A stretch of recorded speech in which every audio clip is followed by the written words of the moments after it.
Ainda bem. Bom, boa noite a todos. Eu queria só uma caneta para poder assinar a lista de presença, porque o importante aqui na Faculdade de Direito é cumprirmos o horário, portanto, 18h25, 5 minutos de atraso, porque não havia alunos antes da minha chegada. No dia 23 de setembro, vamos registrar tudo. Eu estou aqui em São Paulo, no Largo de São Francisco, na velha e sempre nova academia, que comemorará em 2027, portanto daqui a 3 anos, seus 200 anos de existência. Quando disse Pedro I, quarto de Portugal, dar-se-ão 2 cursos, um em São Paulo e um em Olinda, sendo que o de São Paulo é o pioneiro, porque as aulas começaram antes, em que pese isso ser um drama, numa verdadeira luta fratricida entre nós e Recife. Mas, aqui, eu preciso dizer para os senhores o seguinte, e não se trata nem de puxar brasa para a nossa sardinha. Se dar-se-ão 2 cursos, um em Olinda, a senhora não é aluna, né? A senhora é aluna? Achei que a senhora não fosse. Esse aqui de quem que é? Da senhora também? O senhor é aluno também? Temos 2 alunos. Nosso curso é um sucesso. São vários ouvintes. Você é aluno, meu filho? Bom, com as suas ausências históricas, não sabia que você era aluno. Muito bem. Então, o que importa é que o curso de São Paulo continua no mesmo lugar. Nasceu aqui no convento de São Francisco e hoje está no Largo de São Francisco. Prédio novo. Prédio novo, depois dos anos 30, tudo. Feita essa nota importantíssima histórica, nós poderemos discorrer hoje sobre um tema muito interessante, que é a Guerra dos 100 Anos a partir da Lei dos Francos-Sálvicos. Isso é uma coisa importante. Poderíamos discorrer, por exemplo, sobre a sucessão do trono português a partir do ramo miguelista e do ramo de Dom Pedro IV. Mas o ANF insiste que nosso tema é direito civil, então eu, cumpridor das orientações do departamento, vou falar da teoria geral das obrigações. E o ANF disse: Simão, não se esqueça que você estava explicando na última aula Schuld e Haftung, dívida e responsabilidade. E me disse o ANF: não se esqueça que você ia explicar que nas obrigações chamadas de imperfeitas, vou explicar solidariedade depois, e indivisibilidade depois, nós temos situações de dívida sem responsabilidade, as chamadas obrigações naturais, por exemplo, dívida de jogo, por exemplo, dívida prescrita, por exemplo, e nós temos responsabilidade sem dívida própria, ou seja, responsabilidade por dívida alheia. Exemplo clássico é o fiador, ele responde por dívida alheia.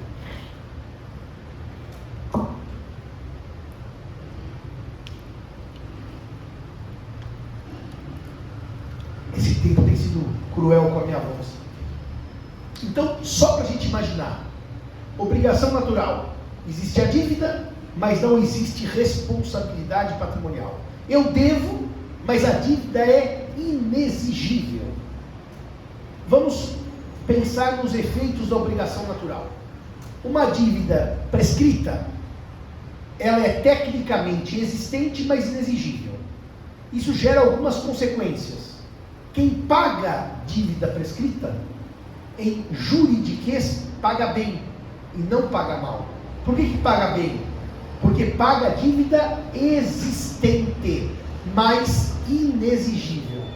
É por isso que no capítulo do pagamento indevido, nós temos um artigo 882, se não me engano, que vai dizer: ninguém pode repetir dívida paga, prescrita ou por obrigação natural. Repetir é pedir de volta. Se eu paguei algo inexigível, mas existente, eu paguei o que eu devia, mas não podia ser cobrado. É por isso que a obrigação natural gera pagamento eficaz. E se eu pago dívida prescrita, eu não posso pedir de volta. Repetir não é pedir de volta. E eu não repito o indébito. In é prefixo de não. não devido.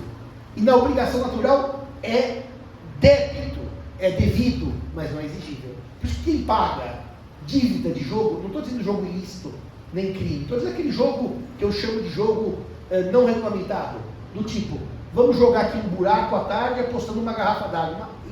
Isso não é jogo. Isso não é jogo proibido, tá? Porque eu não estou explorando a casa de jogo, nada. Ou o bolão da Copa do Mundo, que não é jogo proibido. Aquele que ganha, recebe, não pode os outros do bolão pedirem de volta. Afinal, é dívida de jogo. Eu estou falando do jogo lícito, tá? Claro, se for ilícito é crime, é outra história. A obrigação é nula. Mas no jogo lícito eu não posso pedir de volta. E outra coisa que também não pode ocorrer em obrigação natural e que é intuitivo.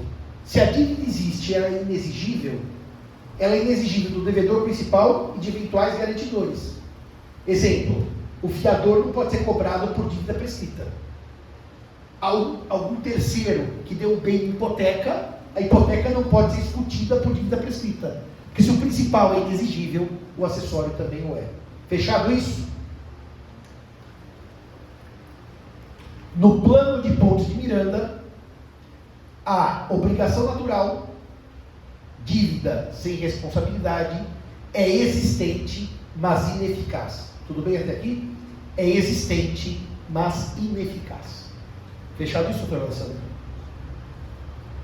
Bom, vamos falar agora que nos interessa para entender depois solidariedade. Depois, na sequência. Responsabilidade por dívida alheia. Responsabilidade por dívida alheia. Se eu por acaso pago por ser fiador, as pessoas dizem assim no contrato: o fiador é devedor. Você pode escrever o que você quiser, linguagem popular. O fiador tecnicamente não é devedor. Ele é responsável por dívida alheia. Como é que vocês percebem isso? É porque o fiador não tem jeito de regresso contra o afiançado? Ele não paga e cobra tudo que ele pagou? Por exemplo, a doutora deve para o plano de saúde, a senhora paga, não cobra de ninguém. Eu devo meu condomínio, eu pago, não cobro de ninguém. Se a senhora mora na casa, eu sou fiador e eu pago e cobro da senhora. Ou seja, o fiador é um garantidor de dívida alheia. O fiador é um responsável, mas não um devedor. Estou dizendo tecnicamente, tá? Ah, mas professor, a gente não pode chamar no contrato? Claro que pode, chama de devedor. Vocês podem chamar o que vocês quiserem, vocês têm que entender a técnica. Então, ele paga e tem regresso. Então, tecnicamente, o fiador não é devedor daquela dívida. Ele é responsável por uma dívida de terceiro. Querem ver um exemplo de responsabilidade extracontratual? Quem responde por dívida de terceiro? O empregador pelos danos causados pelo empregado no exercício de sua função. O empregador tem um caminhão. O empregado dirigindo o caminhão causa um dano, certo? Quem paga? Pode ser o empregado ou o empregador. Se o empregador pagar, ele é tecnicamente devedor? Não, ele é responsável, porque quem deve é o empregado. Se o empregado pagar, ele é devedor? Sim, ele é devedor e responsável. Ou seja, quando a lei confere a alguém direito de regresso, é porque esse alguém não é devedor, ele é responsável. Mas Simão, nos contratos de locação que eu pego, ele escreve assim: o fiador é principal devedor, a gente dá aquele nome, ou devedor solidário. Vocês estão criando um mecanismo de solidariedade, não há nenhum problema, mas o artigo 285, que é o último de solidariedade passiva, vai dizer: aquele que paga a dívida, pela qual responde solidariamente. Aliás, fazendo uma nota óbvia, mas não se esqueçam: o fiador não é devedor solidário por lei. A lei cria benefício de ordem, 827. Ele só é solidário pelo contrato. Então vamos dizer que o fiador assina um contrato com o devedor solidário. Ele pode cobrar tudo do afiançado? Pode. Por quê? Porque o Código 285 diz: se a dívida só interessa a um dos devedores solidários, esse pode cobrar o todo. E é muito interessante, porque quando se diz assim, José é locatário e Joana é fiadora, ambos devedores solidários, nós entendemos naquela lógica que a Joana, eleita por contrato devedora solidária, ela está respondendo por uma dívida que só interessa ao José, que é o afiançado. Então, mesmo sendo ela devedora solidária, no regresso ela cobra 100%, porque a dívida só interessa ao locatário e não ao fiador. Vocês estão entendendo que o fato de ser solidário não impede o regresso total? Agora, é claro que, só para a gente pensar alto, se dois devedores vão ao banco, assinam um contrato como devedores solidários, de 1.000, eu vou poder cobrar 1.000 de cada um, sendo que cada um responde por 500 entre si. Eu vou explicar isso com calma.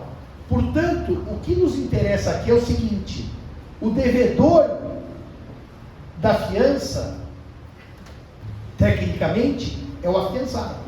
O garantidor da fiança é o fiador. Então, quando o garantidor paga a dívida alheia, regressa no todo. Mas ainda que se escreva no contrato que é solidário, sim, porque o fiador é mero garantidor. Está bem claro isso para vocês?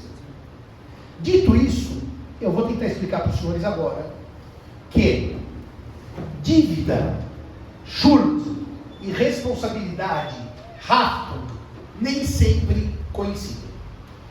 Segura aqui, Felipe, por favor. Olha aqui. Dívida e responsabilidade. Essa mão é a dívida, essa é a responsabilidade. Quando as mãos se encontram perfeitamente, uma está em cima da outra, na sua inteireza, é porque eu devo 10 e respondo por 10. É o normal. A senhora não paga, deve seu condomínio é 1.000, não pagou, vai responder por 1.000. A senhora deve cartão de crédito 2.000, não pagou, isso é o normal. A dívida e a responsabilidade coincidirem é o do dia a dia. Não gera nenhum problema para a gente. Só que às vezes, dívida e responsabilidade não coincidem. E é aí que eu estudo da indivisibilidade e da solidariedade. Quando há um desencontro, porque Schuld, dívida, é menor que Haftung, responsabilidade. É menor que Haftung, responsabilidade. Quando eu tenho uma pluralidade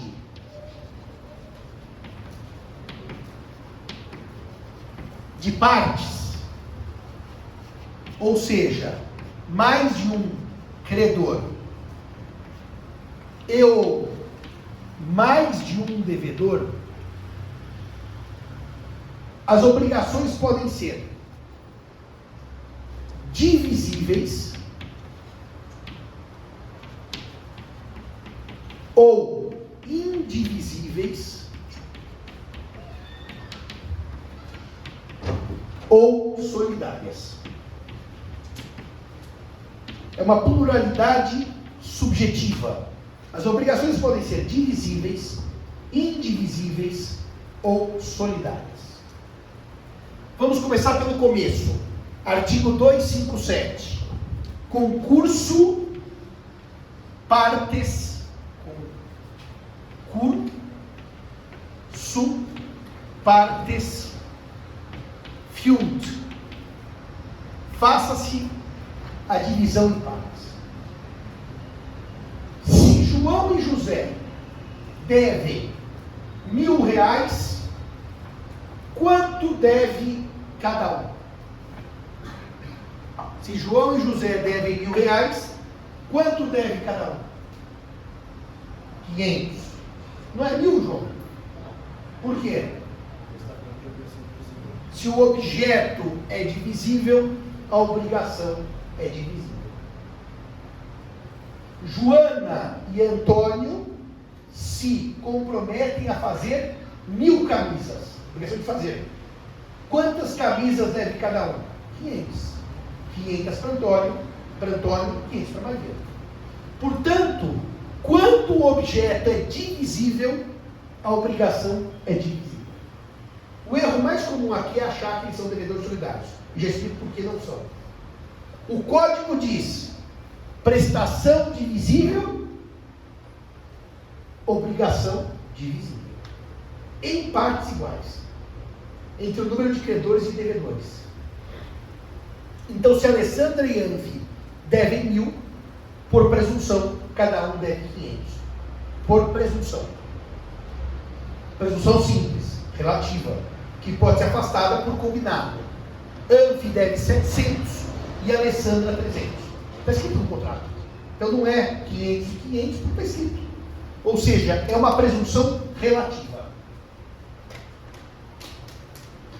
pode ser afastada por lei ou pelo contrato. Querem ver uma divisão desigual por lei? Vou dar um exemplo. Eu digo para o Dr. João, que é um homem bem sucedido de Pirassununga: vamos investir num belo terreno em Pirassununga? Ele diz: vamos, Simão. Só que eu vou dar 60% do valor e 40%. São os condôminos em partes desiguais, tudo bem? Despesas do terreno, eu pago 60% e ele paga 40%. Divisão desigual, porque somos proprietários em quinhões desiguais. Lucro, aluguel, frutos, 60-40. A divisão é desigual porque os quinhões de propriedade são desiguais. Fechado isso? Então a igualdade é uma presunção relativa, afastável por lei ou por contrato.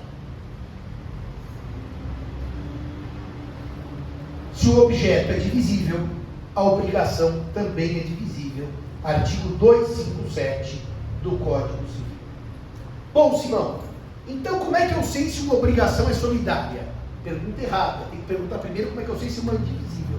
A solidariedade é a terceira que a gente vai chegar. Se o objeto é indivisível, artigo 258, a obrigação também o é. Se o objeto é indivisível, a obrigação também o é. Se João e José devem a casa, evidentemente que a casa não pode ser fracionada sem perda de sua utilidade ou substância. Se João e José devem a vaca não pode ser partilhada sem perda de sua substância. E, portanto, quem deve vaca deve de maneira indivisível. E eu aplico os artigos 258 a 263 do Código Civil. 258 a 263 do Código Civil. Vocês notaram que na divisível é o 257. Na indivisível é 258 a 263. Portanto, hoje eu fui presenteado pelo querido amigo Gilberto Bercovitch com esse livro espetacular, que são os pareceres dele em direito econômico. Aliás, não é porque ele é meu amigo, mas eu acho que o Giba é um dos melhores professores dessa escola, em todos os sentidos. Então, se Filipe e Anfi devem o livro, a obrigação é indivisível, porque o livro é indivisível. Se Filipe e Anfi devem R$1.000, a obrigação é divisível, porque dinheiro é divisível. Vocês repararam, senhores, que as obrigações em regra são divisíveis ou indivisíveis à luz do seu objeto?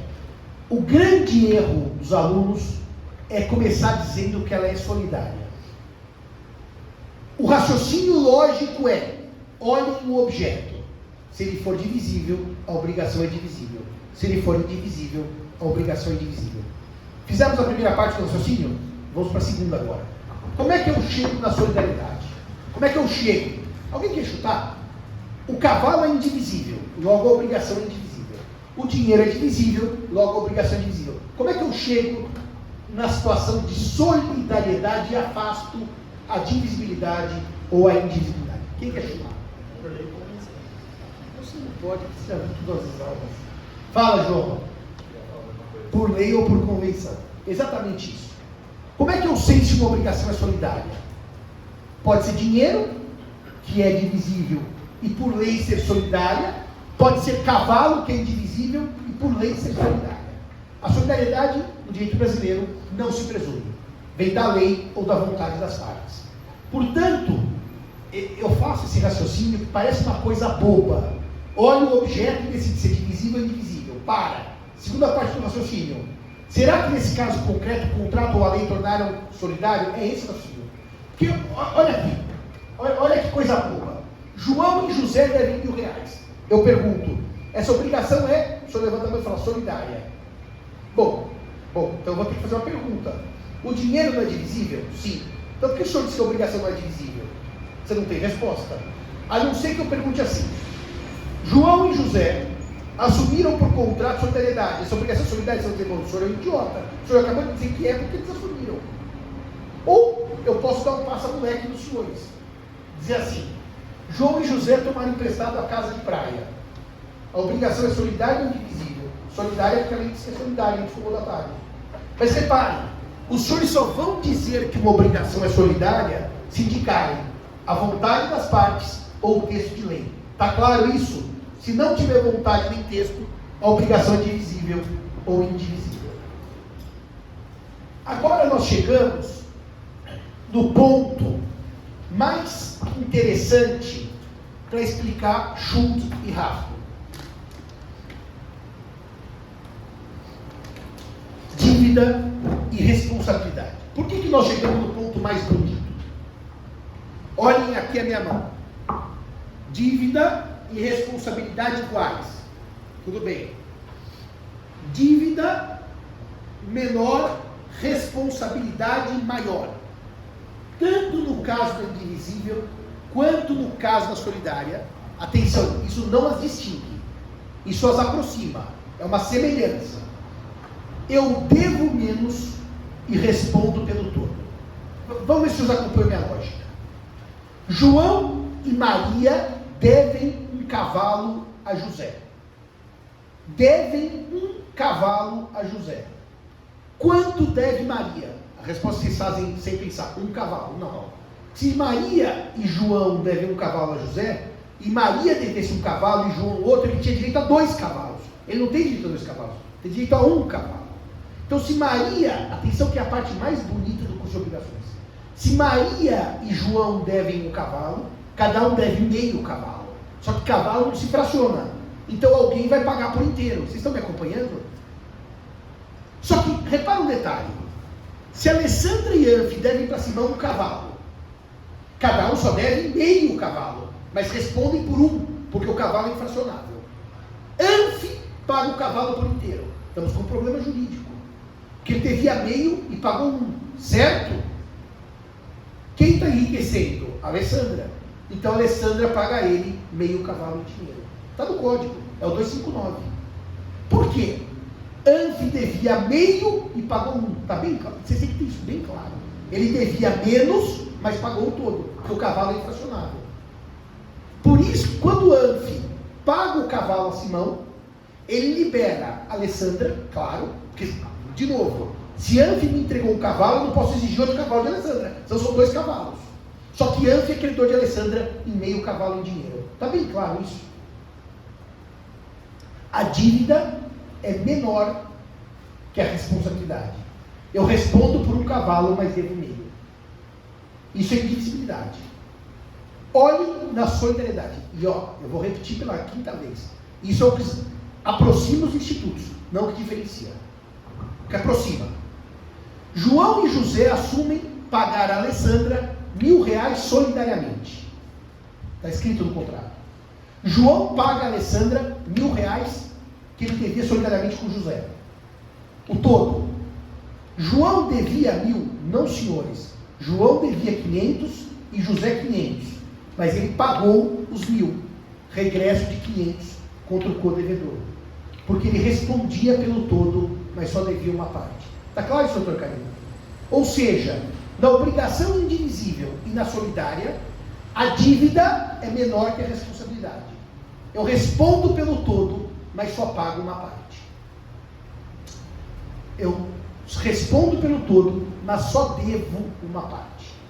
Eu pago todo, mas eu devo menos do que eu pago. E toda vez que eu devo menos e pago mais, alguém tem que pagar a diferença, que é o co-devedor. Ficou claro isso para os senhores? Eu vou avançar mais um exemplo com credores, para depois estabelecer a diferença entre isso e isso.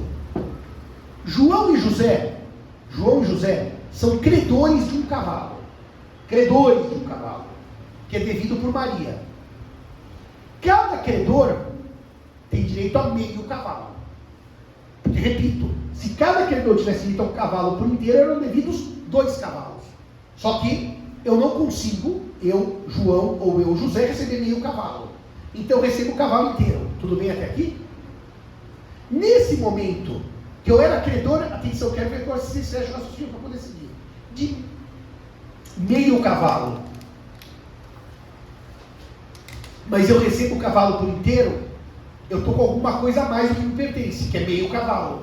Preciso pagar em dinheiro para o co-credor meio cavalo. Porque eu não tinha por crédito 1 cavalo.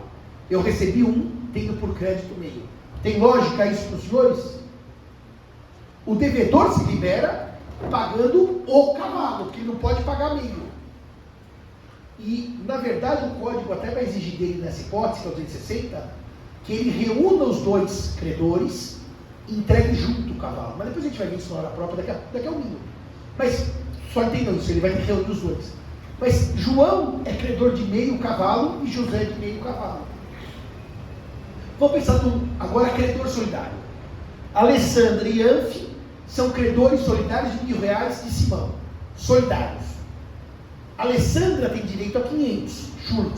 Anfi a 500, shurt. Mas como eles são credores solidários, eu, Simão, posso pagar 1.000 para qualquer um deles. Paguei para o Anfi. O Anfi não é credor de 1.000, ele é credor de 500. Tem que dar para Alessandra os outros 500. Vocês repararam que na solidariedade e na indivisibilidade a ideia é a mesma? Alguém deve menos e paga todo? Ou alguém é credor de menos e recebe o todo? É igual. Não é isso que diferencia os institutos. Não é Schuld e Rafto que distingue indivisibilidade de solidariedade. Não é. Porque nesses termos de receber ou dever mais e receber ou pagar o todo, ambos são idênticos. Eu recebo mais do que tenho crédito. Eu pago mais do que eu devo. E quando eu recebo mais, passo ao cocredor a parte dele. Quando eu pago mais, cobro do codevedor a parte dele. Os dois são iguais. Quem for buscar diferença nisso, não acha entre indivisibilidade e solidariedade. Daí vem a pergunta, então, que o senhor estava esperando para me fazer. Em que momento, então, eu vou distinguir uma coisa da outra? Então, como é que eu vou saber qual é a diferença entre solidariedade e indivisibilidade? E agora, eu vou dar dois exemplos, com a morte do cavalo, em obrigação solidária, em obrigação indivisível. E a partir desses dois exemplos, que são os artigos 263 e 279, nós vamos tentar extrair a diferença estrutural dos institutos, a partir da casuística. Vamos fazer que nem os romanos, dá o caso concreto, resolve, e vamos ver se volta para a regra. Simão e João devem o cavalo. Simão e João devem o cavalo. Simão e João deixam a porteira aberta. Não, vamos pensar só o Simão. Simão deixa a porteira aberta e o cavalo escapa. Portanto, o cavalo, obrigação indivisível, valia R$ 1.000. As perdas e danos pelo valor do cavalo são de R$ 500. E, portanto, nós temos o equivalente e nós temos as perdas e danos. O equivalente é o valor do cavalo e as perdas e danos. Se João e Simão devem o cavalo, mas só Simão é culpado, não há dúvida nenhuma que pelos 500 perdas e danos só responde Simão, o devedor culpado. João não teve culpa, não responde por isso. Tudo bem até aqui? Problema. E com relação ao cavalo? Quem responde? Simão esqueceu a porteira aberta e o cavalo fugiu. O fato é que a doutora não vai receber o cavalo. E ela quer os R$ 1.000. 500 de perdas e danos ela cobra do Simão. De quem que ela cobra os outros 1.000? A prestação passou a ser dinheiro e não cavalo que vale 1.000, certo? E dinheiro é divisível. Portanto, a credora cobra 500 do Simão e 500 do João. Eu estou falando do equivalente. Deixa para fora as perdas e danos, que essa só se cobra do culpado. Muito bem. Pelo equivalente, a responsabilidade que era de coisa indivisível cavalo passou a ser divisível dinheiro. Tudo bem até aqui? Vamos dar o exemplo só para dizer que João e Simão devem o cavalo e combinaram cláusula de entrega solidária desse cavalo. Agora nós saímos da indivisibilidade e vamos para a solidariedade. Simão deixa a porteira aberta e o cavalo foge. Só Simão responde pelas perdas e danos de 500. Temos agora o segundo problema. O que acontece com o valor de R$1.000, que é o equivalente do cavalo em dinheiro? Não se esqueçam que nessa hipótese nós avançamos em Simão e João, solidariedade, tudo bem? Respondam. Quem paga os R$1.000, que é o equivalente ao objeto perdido? Pode exigir de qualquer um. Qualquer um. E se pode exigir de qualquer um, vocês perceberam a lógica que distingue. Eu estou falando dos artigos, tá? 279 e 263. Eu estou fazendo uma comparação sistêmica. Por que, doutora Carina, no caso da indivisibilidade, que não se abençoou solidariedade, quando o cavalo morreu, João paga 500 e Simão 500? E por que no caso da solidariedade, quando o cavalo morreu, qualquer um dos dois continua devendo 1.000? Sempre deixando de fora as perdas e danos. Por essas, só responde o culpado. Estou falando só do equivalente. Por quê? Porque no primeiro caso, o único motivo pelo qual se exigia a integralidade do cavalo de um de outro era pela indivisibilidade do objeto. A partir do momento Que no primeiro caso, eu só vou traduzir para as pessoas ouvirem. No primeiro caso, o que gerava o pagamento conjunto era a indivisibilidade do objeto. Não dá para se pagar meio cavalo. Quando houve a morte, a obrigação se converteu em indivisível. Por quê? A senhora acertou em cheio. A indivisibilidade estava no objeto, cavalo. E quando o cavalo vira equivalente em dinheiro, a obrigação passa a ser divisível. Então anotem por letras garrafais. Indivisibilidade está no objeto. Você já sabe isso de cor salteado, né? Foi meu aluno de graduação sobre esse tema. Semestre que vem família e depois eu volto para as organizações. Chega. Só vou voltar semestre que vem para vocês. Mas eu volto para a TGO. Muito bem. Completa a regra. E no caso do cavalo devido solidariamente, por que os 1.000, agora dinheiro, equivalente ao cavalo, continuam devidos solidariamente? Porque quando tem a transformação do cavalo dos R$1.000, a solidariedade do vínculo permanece. A solidariedade não tem relação com o objeto. E, portanto, ela permanece, sendo o cavalo prestação original ou sendo equivalente de dinheiro. Anotem aí, a solidariedade é uma garantia. É exatamente isso. A indivisibilidade está no objeto, certo? Virou divisível, volta a concurso participante. A solidariedade está, na ideia de solidariedade está a garantia. E é por isso que quem deve cavalo solidariamente deve R$1.000 que equivale ao cavalo solidariamente.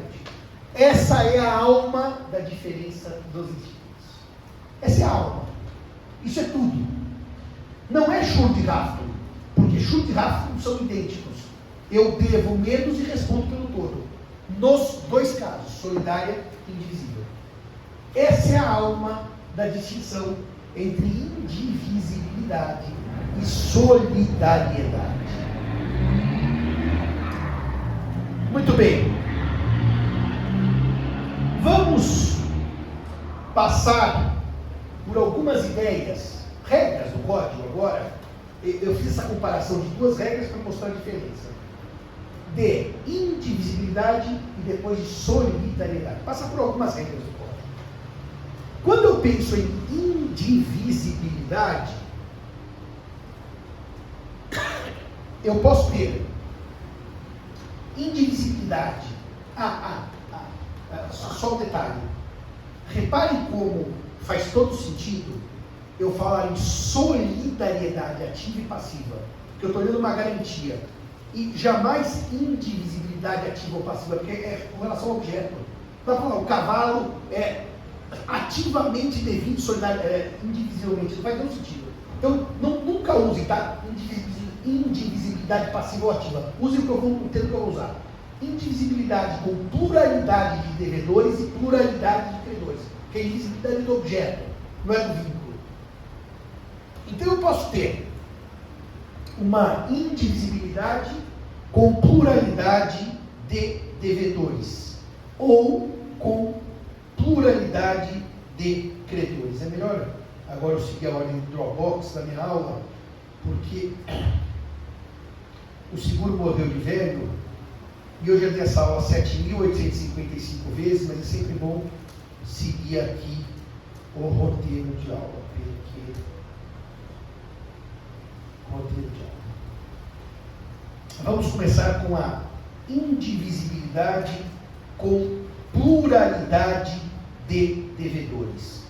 Com pluralidade de devedores.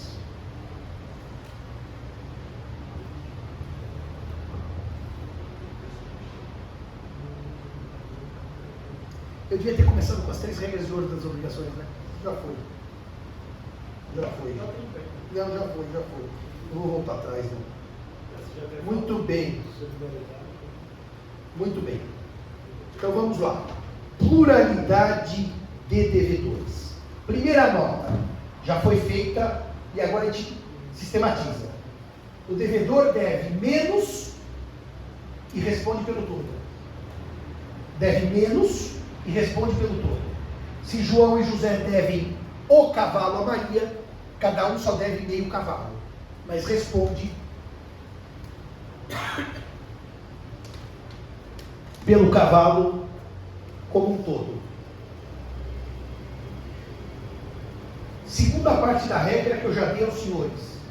Se João e José devem o cavalo, e só João entrega o cavalo, ele vai cobrar de José meio cavalo. Ou seja, vai cobrar do co-devedor o equivalente em dinheiro da prestação. Artigo 259. Tudo bem? Cobrar o equivalente. 259. Terceira regra. Perda culposa da prestação indivisível. Perda culposa da prestação indivisível.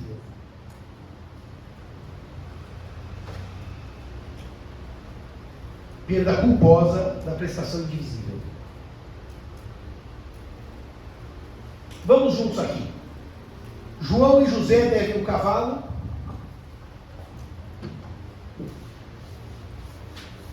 Eu vou desdobrar agora a regra, tá? Para os senhores.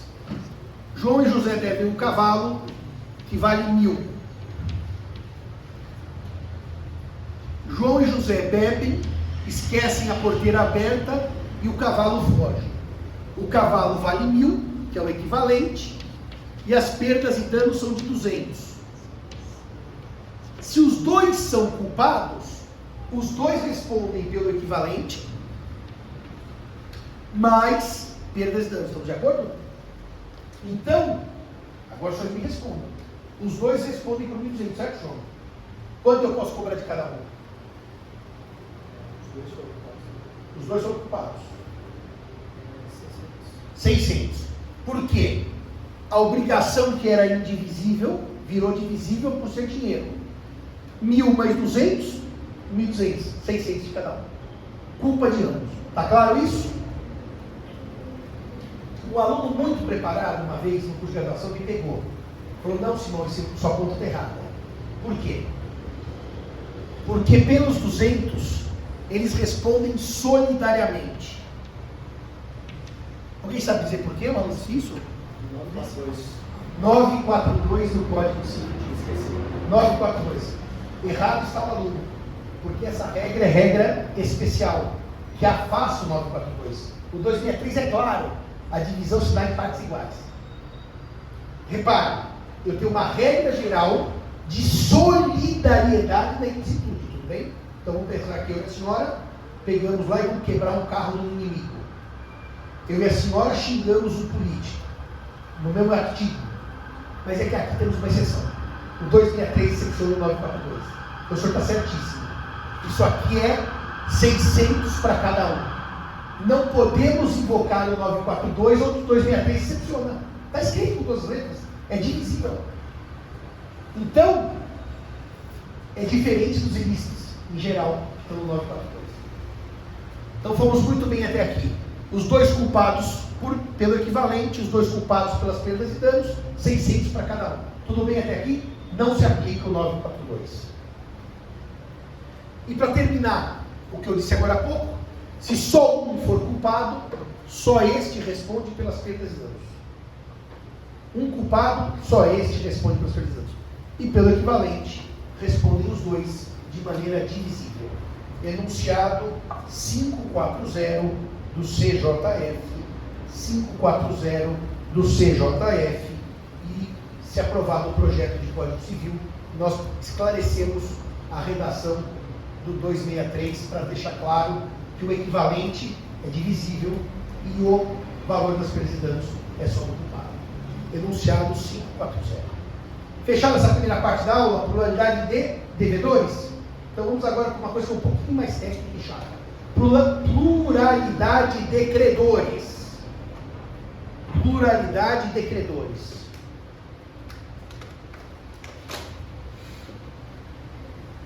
Agora nós temos João e José, credores do cavalo. Bom, se dois são credores do cavalo, cada um deles tem por crédito, na verdade, meio cavalo. Mas como é impossível exigir meio cavalo, vai poder exigir por inteiro. Isso é óbvio. Então o 261 do Código vai dizer que os credores de coisa indivisível, qualquer um pode exigir por inteiro. Aliás, se o Código dissesse que não se pode exigir fracionariamente, seria impossível, porque eu não posso fracionar o cavalo. Agora nós temos um problema prático, que é mais uma amostra que distingue agora solidariedade ativa com indivisibilidade com pluralidade de credores. João e José são credores do cavalo. A devedora Maria vai pagar a João o cavalo. Problema prático. João é credor de meio cavalo. E o que a lei pensa? Se Maria pagar a João o cavalo por inteiro, e João por acaso quiser dar um golpe em José, ele sobe o cavalo. Então a lei aqui vai criar um mecanismo para evitar golpe de um credor contra o outro. O plano do devedor aqui. E qual é a forma mais fácil de evitar? Pagando os dois conjuntamente. Você vai estar aqui um cavalo, cada um segura do lado do cavalo, vocês que se virem. Então o 260 vai dar ao devedor uma escolha de como pagar quando houver dois credores de coisa indivisível. É uma escolha. E quando houver dois de coisa indivisível, a primeira forma é chamar dois ou mais, todos e entregar todos. Que é uma solução inteligente. Vocês que se virem, está aqui o bicho e vocês que se virem. Mas pode acontecer de um credor estar em Manaus, o outro no Rio de Janeiro, o outro, sei lá, em Recife. Não dá para reunir todo mundo. Então a lei admite, é muito lindo isso, é muito, muito lindo isso, que eu pague a um dos credores, nós estudamos há tantos anos, que eu me lembro de cada pergunta que eu recebi de professor sobre esse tema, cada pergunta esdrúxula, que eu pague a um dos credores. Só que tem um problema agora. Repare o problema prático. Se a doutora e o doutor são credores do cavalo, eu reúno os dois que se virem, deixa eu tomar o resto da água, com o cavalo. Só que eu não consigo reunir os dois, porque a doutora estava fora de São Paulo. Eu entrego o cavalo ao Johnny, segura o cavalo, Johnny. O senhor some com o cavalo e ela fica sem meio cavalo. Então a lei tinha que criar um mecanismo para que o João desse uma garantia para o Simão do quê? Da parte dela no cavalo. Não do cavalo inteiro. Se o cavalo vale 1.000, ela tem direito a 500. E como é que se chama a garantia representada por coisas, não garantias pessoais? Qual é o nome técnico das garantias dadas em coisas? Uma garantia real. Real. E essa garantia o código chama de caução. Caução de ratificação.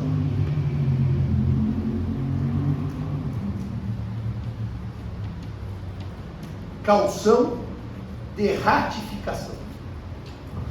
É interessante esse nome. O que significa ratificar? Então, veja porque a caução tem nome de confirmação. Se eu dou o cavalo para o doutor e para a doutora, tem caução porque os dois estão juntos e eles se viram. Se eu dou o cavalo ao João e o João me dá um título, um objeto que represente meio cavalo, para o devedor, olha que coisa interessante, eu estou pagando e pegando uma caução, um objeto. Por que chama ratificação? Porque ele só me deu o objeto que eu paguei, equivale ao recíproco. A caução chama ratificação, que confirma o pagamento. Estão me acompanhando? O que o João teria me dado meio cavalo em caução? De um objeto? Porque eu paguei. E agora vem a cereja do bolo. O que eu faço com a caução? O que eu faço com a caução? Então vamos pensar, João. O cavalo valia R$1.000, você me deu um relógio que valia R$500, que é a parte introdutória. O que eu faço com a caução? Muito simples. Vamos pensar em duas ou três possibilidades. A primeira, a senhora bate na minha porta e diz assim: Simão, cadê o cavalo? Já entreguei ao João. E a minha parte? O João vai e faz um pix para ela. Morreu o assunto. Ela recebeu 500 em dinheiro. Eu devolvo o relógio ao João. Porque ele pagou a parte da cocredora. Tudo bem até aqui? Segunda hipótese. Simão, cadê o meu cavalo? Já entreguei ao João. João, paga o pix. Paga nada. Você que se lixe. Está aqui a caução, a senhora executa. Ela vai executar no judiciário a garantia que o João me deu. Eu vou informar o João. Entreguei a garantia à cocredora, você não pagou. Nessas duas hipóteses, eu, devedor, olha o termo jurídico, paguei bem, porque estava com uma caução.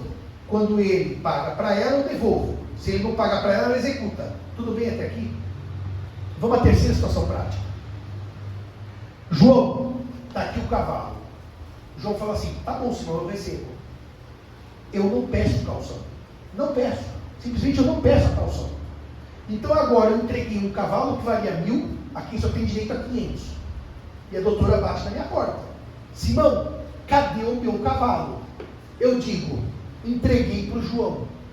Evidentemente, se o João for uma boa pessoa, um bom pagador, e pagar 500 para ela, não vai me sobrar problema. E se ele não pagar? Quem paga para a credora o valor de meio cavalo se o cocredor não pagar? O devedor. Porque quem paga mal paga duas vezes. A caução, a garantia, é para que eu pague bem. Se eu paguei 1.000 a quem eu devia 500, eu só estou tratando da indivisibilidade, tá? Eu deveria ter exigido uma caução. Se não exigir, o que vai ter que acontecer? Dou 1.000 para ele, que é cavalo. Ela me cobra, eu não tenho calção do João para apresentar, ela me cobra os 500 e eu tenho que entrar com uma ação contra o João cobrando os 500. Então detalhe também, né? Repare aqui. Vamos ver se vocês acertam a lógica. Se eu dei um cavalo ao João que vale 1.000 e mais 500 para ele em dinheiro, eu paguei 1.500, como se eu deveria pagar 1.000. Ele está com 500 a mais. Mas a senhora não tem o ônus de cobrar dele. Pode até cobrar se quiser, mas pode cobrar de mim como devedor. Vocês entenderam a lógica disso? O devedor não se exonera da prestação devida porque não tem a garantia, a coisa da calção. Vocês vão ver comigo daqui a pouco que na solidariedade ativa é tudo diferente. Tem nada disso aqui.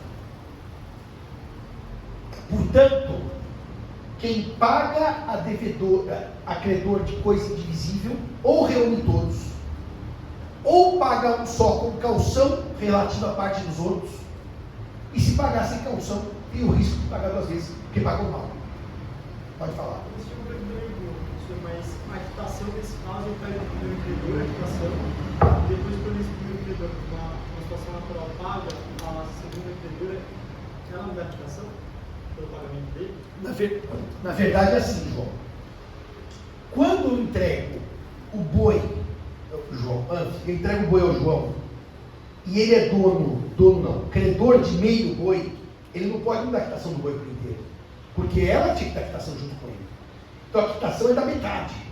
Eu só teria a quitação da outra metade de duas uma. Ou quando ele paga para ela, e daí eu falo: agora a senhora tem que me dar a quitação porque a senhora está com o dinheiro. Ou quando ela executa a calção, ele não pode dar a quitação da parte dela. Na solidariedade é tudo diferente. Por isso que eu estou mostrando as diferenças. A invisibilidade é mais técnica que a solidariedade. Por que na prática ela não ocorre? Porque todo mundo põe no contrato de solidariedade para evitar essas confusões de pegar calção, executar calção. Esse é o artigo 260 do Código Civil. Muito bem. Vamos falar do último tema que cuida da indivisibilidade. que esse tema também é muito lindo, que gera duas possibilidades na cabeça dos alunos, uma errada. O senhor e a senhora são credores do boi, dois credores do boi. Nós já vimos que para pagar eu tenho que entregar o boi aos dois, existe calção de um deles, já vimos. Então eu vou entregar o boi, a doutora está aqui, assistindo as aulas, tal, fala assim, não, quer saber de uma coisa? Suas aulas são tão maravilhosas, tão excelentes, que eu vou me perdoar meu boi. Perdoar. Remissão com 2 S, certo? Verbo remitir.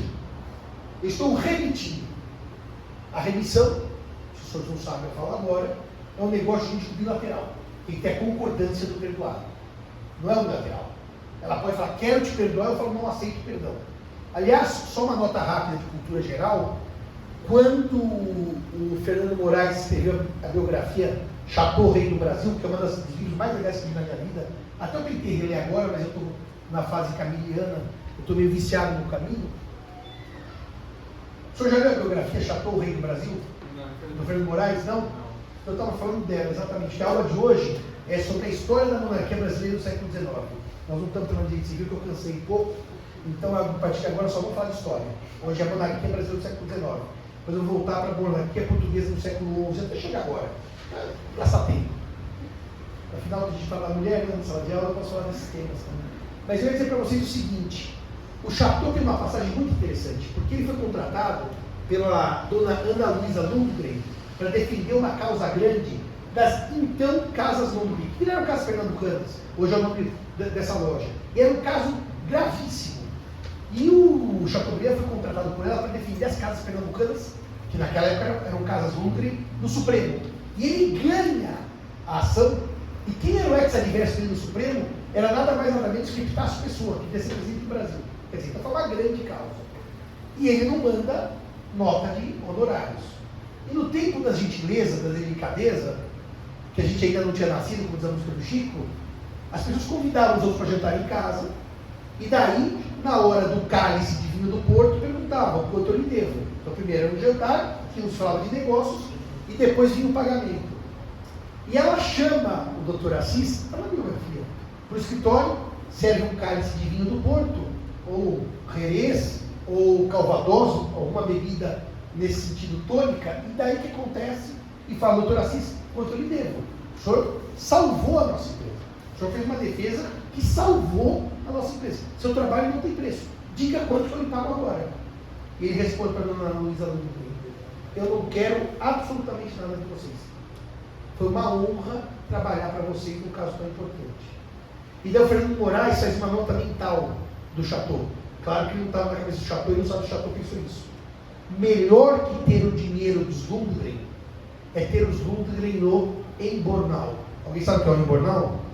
O embornal é onde você caça, e vai, é uma bolsa de couro que você caça e vai pondo os animais caçados. E qual é a nota dele? Melhor que o dinheiro dos Lundgren é ter os Lundgren devendo um favor. Porque dinheiro você paga, né? Favor você não paga nunca. Então, a remissão pressupõe que o devedor aceite. Porque ele fala, não, eu prefiro pagar do que ficar devendo. A pior coisa é ficar devendo. As pessoas dizem assim, para mim, principalmente aluno de graduação, mas professor, por que alguém não aceitaria ser perdoado da dívida? É porque existem outros valores que não os jurídicos, os morais. Eu não quero ficar devendo. Eu prefiro pagar a ficar devendo. Mas, enfim, eu vou então entregar o boi para o João e para a doutora me perdoa. Simão, eu perdoo, vou remitir a sua dívida. E aí, nesse momento em que eu sou perdoado, nós temos um problema lógico. O boi vale 1.000. Eu fui perdoado em 500. Porque, repare o detalhe, se o João também me perdoar naquele ato eu aceitar, é claro que a questão não se coloca. Eu fui perdoado no boi inteiro, não entrego nada. Mas eu fui perdoado em metade do boi, e o João falou, eu quero a minha parte. O senhor só tem duas soluções para o caso concreto. Primeira, Simão entrega a João 500, que é a metade não perdoada em dinheiro, ou Simão entrega a João o boi, e João devolve 500, que é a parte perdoada em dinheiro. O que Simão entrega? 500 ou boi? Por quê? Porque a obrigação, ela reside em cima do boi. Ninguém é obrigado ninguém é obrigado a receber prestação diversa da devida. 313. Aliud pro ali, invito creditores sobre não podes. Portanto, por óbvio que eu não posso entregar R$500 a João, porque eu não devo para João R$500. Eu devo a João meio boi. Então eu entrego o boi e João me entrega 500. As pessoas falam assim, mas Simão, essa pergunta é genial. Quem entrega antes? Você foi perdoado em meio boi. Você entrega meio boi e João te dá dinheiro? Ou João te dá dinheiro e depois você entrega meio boi? Bom, senhores, o dever de João me pagar meio boi é porque eu dei o boi. Se eu não dei o boi, ele não me dá nada. Então eu chego e falo assim, João, é o seguinte, eu te devo o boi, fui perdoado em meio boi, você me dá R$500. Eu falo assim, mas eu não recebi o boi ainda. Não, isso a gente fez depois. Agora eu quero 500. Por óbvio que o dever de pagar a parte perdoada nasce quando a prestação é cumprida. Então vem boi e depois vem R$500. Eu não posso dizer, não entrego o boi até você me pagar R$500 porque eu fui perdoado. Eu não posso, porque a prestação é boi. A contraprestação é remunerar a parte remitida. Está claro isso para vocês? Não dá para inverter a ordem dos fatores. Aliás, uma nota de conceito jurídico, remissão com C cedilha e remissão com 2 S. Remissão com 2 S é perdão, né? E remissão com C cedilha, o que é em direito, hein? Isso, a remissão com C cedilha, o verbo tem razão. É remir. Aliás, eu dou uma dica só de memória. Quem não lembrar qual que é remir e qual que é remitir, omissão se escreve com 2 S, então o verbo é omitir. Só para lembrar que remissão com 2 S, o verbo é remitir. Só mnemônica. E o verbo de remissão com C cedilha, o verbo é remir. E quando ocorre remissão com C cedilha na dívida? Isso. E o que significa? É isso mesmo. O quê? Remissão com C cedilha, no fundo, é pagamento que extingue um direito real. É isso. É uma extinção, mas por pagamento, e não por acordo. Então, você faz a remissão da hipoteca quando você paga a dívida. A hipoteca desaparece. É isso mesmo. Remir, remissão com C cedilha. Remitir, remissão com 2 S, que é o perdão. E é muito engraçado que há muitos anos, quando eu dava aula no curso preparatório, muitos anos, eu estava dando essa aula, o aluno levantou a mão e falou assim, professor, eu discordo dessa explicação que o senhor deu sobre remissão e remissão com 2 S. Porque eu sou muito religioso, eu vou à missa, e na Bíblia está diferente. Eu converso com o ver a Bíblia, tá? Eu nunca fui ler a Bíblia. Quer dizer, para ver remissão, já li a Bíblia para outras coisas. Mas então eu falei para ele, eu só dou um conselho. Fazemos assim, quando o senhor for à igreja, o senhor leva a Bíblia, no concurso o senhor leva o Código Civil, o senhor vai estar bem nos 2 ambientes, sem nenhum drama de consciência. Agora, ainda o senhor levar a Bíblia para o concurso, pode ser que lhe ajude espiritualmente. Agora, o Código Civil para a missa certamente não vai ter utilidade prática nenhuma. Ele não gostou muito, mas foi a única resposta que eu arrumei. Aliás, a pergunta mais curiosa que eu recebi na minha vida de professor foi num curso preparatório, que é uma pergunta irrespondível. Irrespondível. Qual é a semelhança entre a ilha e a Enfiteus? E eu respondi, é a mesma entre o macaco e o rabanete. Mas qual que é? Nenhuma. É isso, nenhuma. Essa pergunta me chocou um pouco. Entre a ilha e a Enfiteus. Muito bem. O João fala assim, Simão, eu quero que agora se dê uma de solidariedade. Vou dar, João, fica calmo. Solidariedade.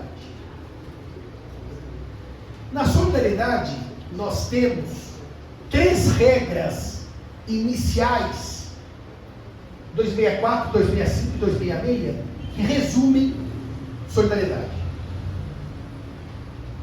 Eu talvez começasse por uma regra que dei agora há pouco aos senhores, que é do artigo 265.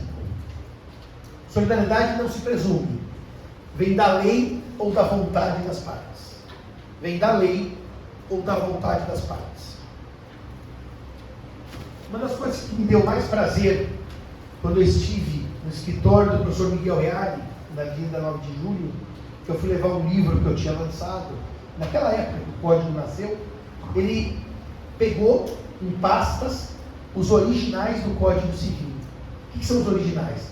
Os anteprojetos datilografados, não tinha computador, que ele recebeu de Agostinho Alvim, Clóvis Couto Silva, Herbert Chamon, etc., e alterou com a própria letra, ele fez emendas para que aquilo nascesse como anteprojeto. Então, são os livros do código. E eu confesso aos senhores que eu vi aquilo, eu trocava aquilo por $1 milhão fácil. Eu vi aquilo, eu fiquei completamente empolgado, e eu disse ao professor Reale, eu queria muito uma cópia disso. Ele falou, tá bom, eu vou fazer uma cópia disso, desde que você assuma um compromisso comigo. O senhor, né, ele era muito formal, o senhor um dia vai escrever um livro chamado Miguel Reale, o sistematizador e codificador da lei civil. Eu aceitei aquele encargo, mas eu não posso cumprir o encargo por razões óbvias, mas nem vi ao caso as razões. Aqueles originais que ele me deu, naqueles originais, eu já mostrei isso para 1000 pessoas, onde está o artigo 265, solidariedade não se presume vinda da vontade das partes, ele riscou. Por quê? Essa regra veio do anteprojeto do Agostinho Alvim, que era a cópia do Código 16. Agostinho Alvim só trocou o número e copiou o Código 16. Ele riscou a mão. Ele riscou a mão e escreveu assim: melhor é a regra do projeto CM. Quem que é CM? Quem que é o jurista civilista CM? Que tinha um anteprojeto de Código Civil? Caio Mário da Silva Pereira. Exatamente isso. O senhor já pensou nos projetos anteriores ao Código 16? Não. É entre 16 e 69. E o anteprojeto riscado com a letra do professor Miguel Reale diz assim: em havendo mais de um credor ou mais de um devedor, a solidariedade se presume, salvo se o contrário decorrer da lei ou da vontade das partes. Era uma solidariedade por presunção. É exatamente romper com a tradição histórica, porque inclusive no direito romano, a solidariedade vinha, por exemplo, no ilícito. Eu e a senhora xingamos alguém num artigo. Eu e o João quebramos o carro de alguém. Por regra, no ilícito, a obrigação era solidária. Mas não nas obrigações contratuais. Dar dinheiro, por exemplo. E Miguel Reale sugeria romper com essa regra, posso chamar de milenar, para criar solidariedade por presunção. Isso aqui é muito interessante, porque ele risca, ele escreve à mão, ele faz uma seta, e está na página de trás do artigo, e ele, com a letra dele, faz esse artigo. A ideia não foi aceita nem pelos autores do projeto. Agora eu vou dizer o que eu presumo. Presumo eu que eles tenham debatido e votado, Torquato Castro, Silvio Meira, Silvio Marcondes, etc. E a regra foi repudiada. Que quando ele foi apresentado como anteprojeto, já estava igualzinho do Código Antigo. Solidariedade não se presume. E eu presumo, então, que o debate tenha sido desfavorável ao professor Reale. E a regra que foi mantida foi a do Código 16. Solidariedade não se presume. Vem da lei ou da vontade das partes. Tudo bem até aqui? Portanto, quem gostar de procurar solidariedade legal, abre meu site, professor Simão, tem uma aba, hipótese de solidariedade do código. Eu pedi para um aluno copiar todas, e a maioria está no livro de empresa. Eu copiei, eu só pus localizar. Solidário, solidária, solidariedade. Está tudo ali. A maioria das regras está no livro de empresa. Tem algumas famosas, que o Anfi citou aqui. 942, pelo ilícito. Solidariedade solidária. Tem algumas famosas, como por exemplo, empregado e empregador, responsabilidade solidária pelos danos causados. Tem uma famosa, no 644, pelas despesas da família, os cônjuges respondem solidariamente, mesmo se o regime for de separação total. Tem lá também 644. Aí são vários artigos, tá? Qual outro vou citar? Se houver na gestão de negócios mais de um gestor, solidária a responsabilidade dos co-gestores de negócio. Do comodato, mais de um comodatário, solidário. Bom, aí tem que abrir o código e olhar uma por uma. Tá? Segunda regra de solidariedade. Cada devedor pode ser cobrado pela dívida toda e cada credor pode cobrar a dívida toda. Cada devedor pode ser demandado pela dívida toda e cada credor pode cobrar a dívida toda. Bom, se cada credor pode cobrar a dívida toda, cada um dos credores pode dar quitação pelo todo, certo? Então a ideia de caução da obrigação indivisível não se aplica à solidariedade. Solidário é assim: se Alessandro e Anfi são credores solidários e eu devo 1.000, eu posso pagar 1.000 a qualquer um deles e qualquer um deles pode me dar quitação por 1.000. Eu não tenho que exigir a tal da garantia, no caso do João, do cavalo, porque isso é próprio da indivisibilidade, isso não é próprio da solidariedade. Agora, o que explica a solidariedade é um desenho chamado relação interna e relação externa. Vou entrar agora na alma da solidariedade.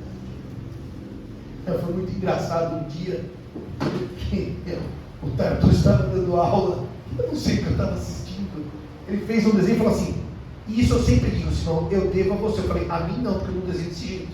Aliás, eu acho que o seu desenho está errado. Foi um vexame completo. Eu vou mostrar as relações inteiras. Foi um vexame completo. Dos canos. Eu falei: eu não faço isso aqui. Isso aqui está errado. Por quê? Qual é a discussão? A discussão é a seguinte: nós temos unicidade de relações ou pluralidade de relações. Eu vou fazer um desenho do que eu não concordo, depois fazer um desenho do que eu concordo. Desenho do que eu não concordo: A, B, C, D e E. Vocês podem chamar de credores ou devedores solidários, tanto faz, eu vou chamar de devedor para ficar mais fácil. Devedores solidários. E aqui eu tenho um credor. Se eu faço esse desenho com um único risco, é uma relação jurídica só, que une todos os devedores ao credor. É uma única relação jurídica. Não, mas não é assim que o Tartu desenhava. Ele desenhava o cano. O cano é um cano. Aqui eu teria unicidade de relações jurídicas. Se eu vou desenhar como manda o Código Civil, que tem o artigo que manda, eu desenho assim, ó. Lembra, João, do segundo ano dessas aulas? Lembra do segundo ano dessas aulas? Você não acompanhava naquela época, né? Já acompanhava, Alessandra? Nossa Senhora. Uma relação jurídica, duas relações jurídicas, três relações jurídicas, 4, 5. Cada devedor tem uma relação jurídica para com o credor. Esse desenho que está na lousa é de uma obrigação divisível, que cada um tem uma relação autônoma com o credor. Como é que eu faço para transformar o desenho em solidária? Isso são as palavras do Washington de Barros Monteiro. Eu estrangulo o feixe obrigacional. Eu não acho que ele nos estrangula, mas ele usa feixe obrigacional. Feixe, porque aqui é uma só, não é? É um feixe. E eu estrangulo. Literalmente, senhores, por que eu não concordo com o cano do Tartucci? Porque o cano do Tartucci sai 1, 2, 3, 4, 5, que se unem aqui e chega a uma só no credor. Errado. Chegam 5 no credor. Só que estranguladas pelo feixe. E, portanto, na obrigação solidária, no fundo, são obrigações enfeixadas, estranguladas. Essa elipse que eu faço aqui, o senhor esteve em Roma, né? O senhor foi para o Vaticano? O senhor parou no foco da elipse? Parou mesmo? Na colunata, para ver as colunas todas assim do Bernini? Eu esqueci de falar isso daí. Que em Roma, quando o Bernini desenhou a Praça São Pedro, ele fez as colunas. E se você olhar as colunas fora do foco da elipse, você vê várias. A hora que você para no foco da elipse, a coluna ficou uma só. Todas desaparecem. É uma das coisas da física mais interessantes. E o foco da elipse está marcado no chão. É uma marca de prateada. As pessoas que não sabem que o obelisco não é o foco da elipse, né? É o centro. É perto do obelisco. Daí você para desse foco, as colunas desaparecem. Parece mágica. Parece que só tem uma coluna de cada lado. Dos dois focos da elipse. Bom, tirando isso daí, que agora eu lembrei que o senhor foi para lá. O senhor foi para Roma, Felipe? Você foi para Roma, Ale? Não. Muito bem. Eu aprendi isso com o tio Newton. Muito bem. Vamos evoluir então. Quando eu estrangulo o feixe obrigacional, eu não transformo a relação numa única. São várias estranguladas. E, portanto, quando o artigo 266 diz que a obrigação solidária, eu vou falar sempre de devedor, mas pode ler credor, tanto faz porque devedor é mais comum. De um dos devedores pode ser a prazo, a outra pura e simples. Uma pagável em um lugar, outra pagável no outro. Uma com condição, outra sem condição. Se eu faço esse desenho é impossível, porque aqui é uma relação única. Então se eu digo assim, a devedora solidária Alessandra pode pagar no dia 10, o devedor solidário Ânfimo no dia 15, o devedor solidário Felipe no dia 20. Só podem ser relações jurídicas enfeixadas. O devedor solidário João pode pagar em São Paulo, a devedora solidária Alessandra no Rio de Janeiro. Não pode ser a mesma relação jurídica. Por isso que o 266 dá clara noção de que na solidariedade eu não tenho uma relação única. Eu tenho várias presas pelo feixe. A solidariedade estrangula as relações jurídicas. E esta é a base da relação interna e da relação externa, como eu vou explicar agora. Na solidariedade passiva, que está desenhada na lousa, qual é a relação externa entre os devedores e o credor? Entre os devedores e o credor. Qual é a relação interna entre os próprios devedores? A relação interna é entre os próprios devedores. É por isso que surge normalmente uma pergunta interessante. Querem ver qual que é? Simão, o devedor A paga a dívida total ao credor. 100. Total. Vocês concordam comigo que a relação externa acabou? Porque o credor está satisfeito? Ele sai do jogo? Se a relação externa acabou, sobra a relação interna entre os co-devedores. Tudo bem? Qual é o valor que A, que pagou 100 ao credor, pode cobrar de B, ou de C, ou de D, ou de E? Quanto? Quanto? Quem quer chutar? Por que 20? Porque quando não há uma divisão específica prevista, cada um seria responsável por quantas partes equivalentes. Então a primeira coisa é desenhar o lado de cada devedor, quanto ele devia. Não quanto ele respondia. Schuld menor que Haftung. Estão me acompanhando desde o sinal, eu estou repetindo? Cada devedor, doutora Karina, devia 20. É verdade. E A pagou 100. Então ele pagou mais do que ele devia, mas ele era responsável por 100. Mais do que ele devia, mas ele era responsável por 100. O credor não sai. O credor não vai embora da relação jurídica. A solidariedade está na relação externa. Ela morre junto com o crédito. E, portanto, agora, senhores e senhoras, o A é credor dos co-devedores. Quanto ele só pode cobrar de cada um? 20, 20, 20 e 20. Por que o A não pode cobrar 80? Tira 20 dele. Porque a solidariedade está na relação externa. Está bem claro? Isso aqui é a alma do problema.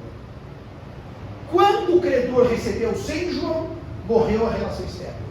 Na interna, não há solidariedade. Mas pode haver, se eles combinarem por contrato. Se eles combinarem por contrato. Mas, se não, A deve 20, A paga 100, e nesse momento, olha que coisa linda. Olha que coisa linda. A deve 20, A paga 100, então A pode cobrar 20 de B, 20 de C, 20 de D e 20 de E. E por que não 80? Porque a solidariedade está na relação externa, que morreu com o pagamento do credor. A relação entre os codevedores é divisível. Claro isso, senhores? Só será solidária se houver um acordo entre eles. Por exemplo, eles podem chegar no Banco Itaú, falar: banco, se empresta para 5. Então diz assim: eu quero solidariedade dos 5. Eles assinam a solidariedade e fazem um side letter deles. No regresso, a solidariedade se mantém. Ué, aí está valendo. Mas se não, cada um só responde pela sua cota na dívida. Porque, eu disse 1000 vezes, Schuld é maior que Rafto. Para acabar a aula de hoje, se for a solidariedade ativa, as coisas funcionam do mesmo jeito. A, B, C, D e E são credores do devedor. Nós temos 5 relações jurídicas. Se o desenho for assim, divisibilidade. O que nos interessa é solidariedade. Então vamos estrangular o feixe. Nós temos uma relação externa, que é dos credores com o devedor. E uma relação interna, que é dos co-credores, certo? Então, se o devedor pagar para A, sim, estamos de acordo que o devedor está livre, que ele pagou tudo o que devia. A assume o papel de devedor. Perante quem? Os seus coleguinhas. Só que, como acabou a relação externa e sobrou só a interna, A só pode ser cobrado por cada cocredor em 20, porque não há solidariedade na relação externa. Entenderam isso? Ele que era credor passa a ser devedor. 100 menos 20, que é o que era o crédito dele, ele é devedor de 80, só que de maneira divisível. 20, 20, 20 e 20. Tudo bem? Se vocês entenderam relação interna e externa, vocês vão entender por quê que o devedor que paga o todo não pode cobrar solidariamente dos cocredores 80, porque não havia solidariedade entre eles, havia só entre eles e o credor. A solidariedade está na relação externa e não na interna. Sabe, acho que eu vou parar aqui? Você acha que eu devo avançar para eles? Deve. O 276, 278, deve?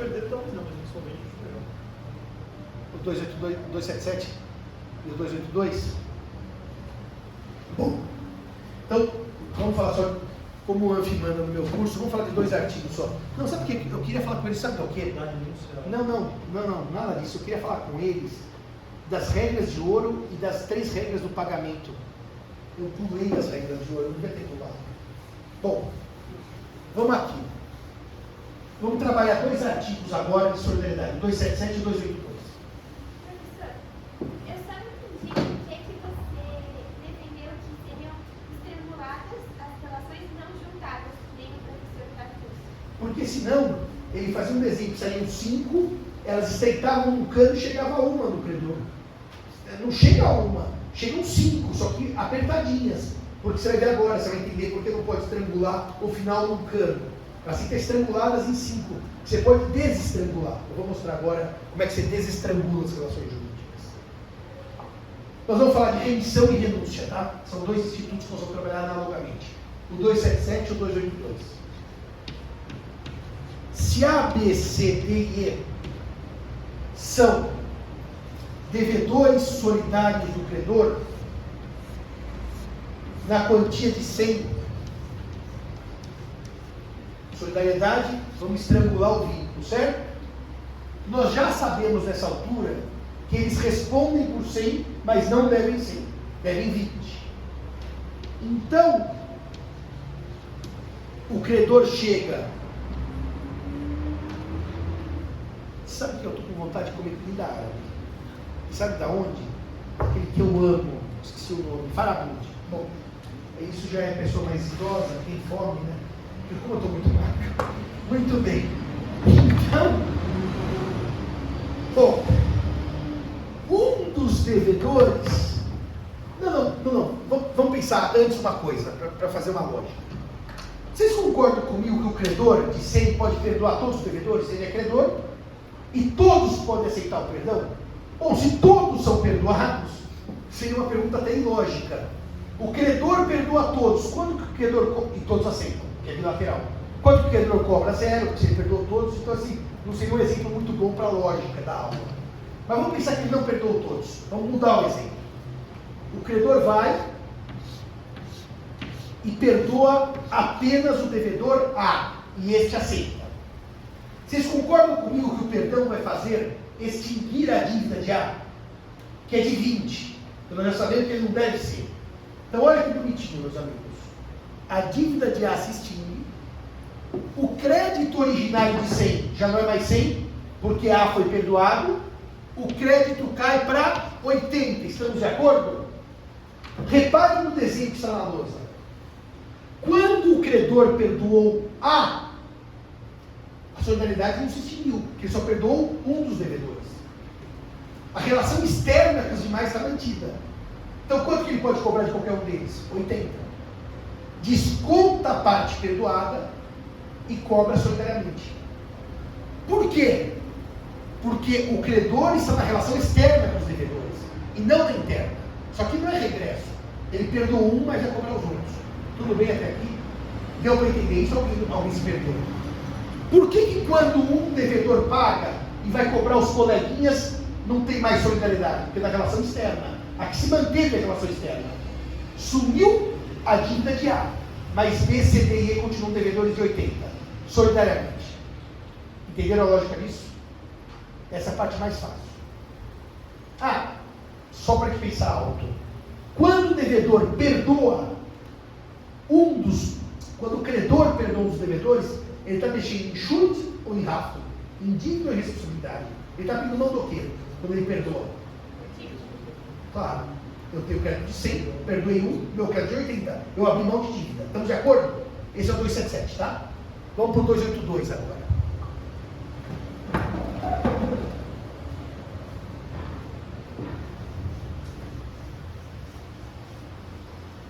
Professor, só uma dúvida, nesse seu exemplo, ele não pode cobrar do A mais. Nada. O perdoado nada. O perdoado nada, porque o senhor vai num padre, o padre perdoa seus pecados, Deus limpando o raio divino, fala, mas eu acabei de ser perdoado, vou receber o raio divino? Não, eu estou perdoado. Cobra dos pecadores, que são os outros. Nada. A grande questão é por que o senhor perdoa alguém em dívida, né? Essa é uma grande questão. Muito bem. Agora, isso aqui é o 277, tudo bem, do código? Vou mudar de artigo agora, tá? Vou para o 282. Deixa eu só fazer uma nota com vocês antes de explicar o 282. Uma nota didática. Vocês concordam que eu posso chegar no banco e pedir um empréstimo? E o banco fala assim, para te emprestar eu quero uma garantia. Vocês dão lá um relógio da família, um penhor. A dívida é de 5, o relógio vale 5. Tudo ótimo. No dia seguinte ele te liga, fala, doutora Karina, a senhora é uma mulher tão boa pagadora que eu estou te devolvendo a garantia. Repare, devolvendo a garantia. Está aqui o relógio. Ela continua devedora de 5? Claro que sim. Juros diminuiu? Nada. Mas não tem mais a garantia. Agora, a garantia acabou, porque o penhor foi devolvido. O bem empenhado. Vocês percebem que isso não é perdão de dívida devolver garantia? Vocês percebem que isso não é penhor, não é perdão de dívida devolver garantia? Eu tenho um fiador na locação. Eu distrato a fiança, a locação persiste. O devedor locatário continua devendo aluguel, só que eu não tenho garantia. Está bem claro isso para vocês? Então vamos ver esse desenho aqui, se os senhores me acompanham agora, num dos temas mais bonitos de todo o direito. A, B, C, D e E. Aqui era remissão, tá? Com 2 S. Agora eu vou falar de renúncia. Essa é a aula que eu mais gosto de dar do curso inteiro, de todo o direito civil. Que eu acho que é a aula mais bonita de lógica, jurídica, de estrutura do sistema. Se o credor tem 5 devedores solidários de importância de 100, concordam comigo que o credor pode renunciar à solidariedade? Como o credor pode devolver o objeto empenhado? Como o credor pode destratar a fiança? É garantia isso aqui. Ele fala, renuncio à solidariedade. Só que um detalhe, tá? A renúncia é unilateral. Renúncia não é acordo.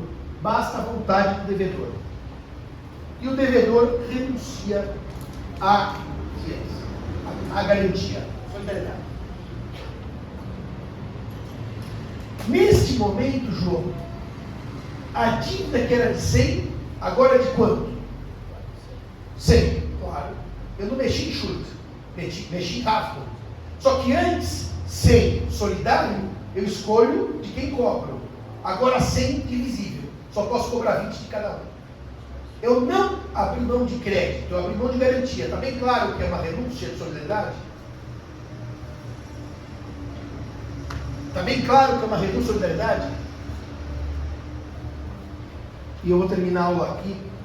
Na aula que vem, a lei, não me esquece. 3 regras de ordem das obrigações e 3 princípios do pagamento.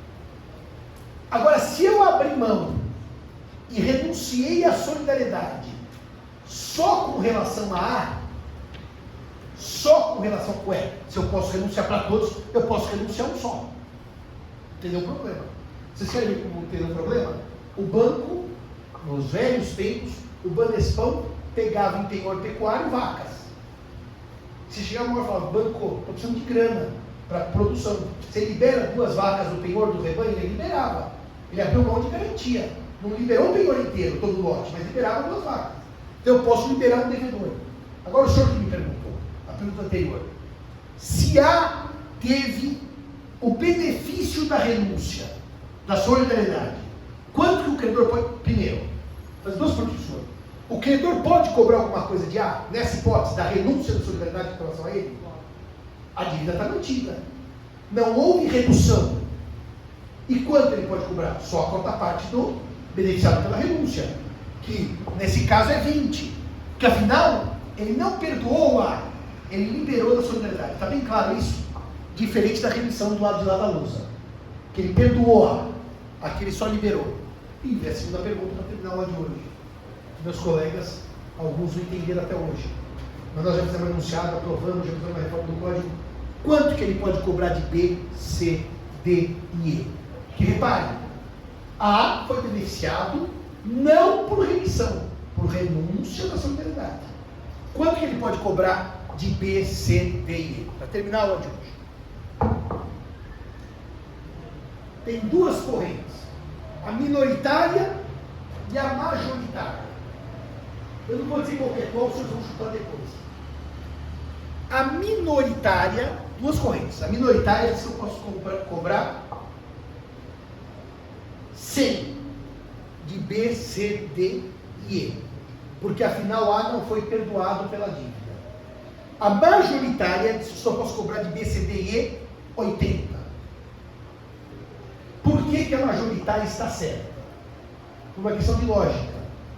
Se eu tenho garantia 2 vacas e abro mão de uma, aquela garantia acabou. Ele não renunciou à solidariedade? Como é que alguém renuncia à solidariedade com relação a A e continua com a garantia íntegra para B, C, D e E? Vocês estão percebendo que isso seria uma coisa muito interessante? Olha que interessante. A, B, C, D e E, devedores solidários, tudo bem? Eu renuncio quanto a A, B, C, D e cobro 100 do E. Isso não faz o menor sentido. Quem tem 5 garantias e abre mão de 4, não pode querer que a garantia fique íntegra. É uma pura lógica sistêmica. Se eu tenho 100 vacas em garantia e abro mão de 20, minha garantia caiu para 80. Não faz menor sentido isso. Por isso, nós aprovamos o enunciado de minha autoria, que o Anfi sabe de cabeça, né, Anfi? Não sabe? Gravíssimo isso. Qual artigo eu estou trabalhando? O 282. Eu já vejo aqui, Anfi.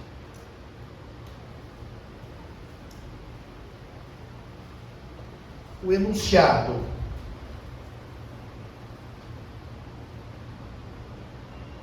(349) do CJF, que eu levei e propus e aprovei, e que na reforma do Código eu transformei em texto de lei, que se há renúncia da garantia parcial, o beneficiado só responde pela sua cota parte, e os demais abatendo-se a cota do beneficiado. Se os senhores forem ler a doutrina vai dizer: mas o Código Novo não repetiu no 282 o que fazia no Código Antigo. Não repetiu porque o Código Antigo usava o termo remissão, como perdão. E aqui não é perdão, aqui é renúncia. Havia um erro de instituto. Por isso que ele não repetiu. Havia um erro. Ele mencionava, o artigo equivalente ao atual 282, mencionava remissão de A. E não é remissão, é renúncia de solidariedade. Porque a remissão está no 277. É essa a leitura. Na aula que vem, então eu explico as 3 regras de ouro de solidariedade, dou os exemplos de favor debitores para eles, 3, quer dizer, uma já está na lousa, mas explico as outras 2, eu explico os princípios do pagamento, e eu vou entrar no tema da função social do contrato e com a fé objetiva, que é o nosso próximo tema, da teoria geral dos contratos, tá? E assim a gente vai evoluindo.